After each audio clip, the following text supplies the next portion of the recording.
Welcome to the Tech Egg. Don't get scrambled. Enjoy the video. You start by opening your clip and picking the exact layer to effect. This ensures edits stay non-destructive. Add a keyframe or enable the layer's motion path so you have control points to randomize. Then apply random jitter from Effects Distort. This gives you the base randomness control.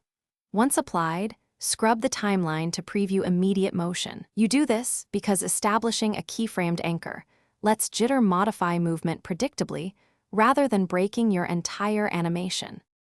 Now refine the effect.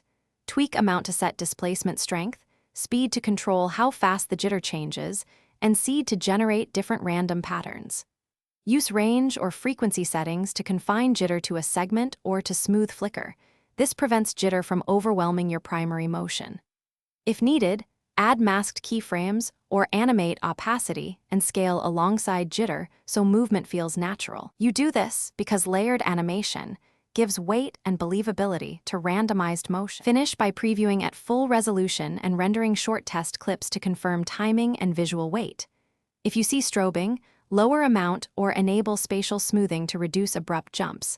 Alternatively, adjust seed slightly for a subtler pattern.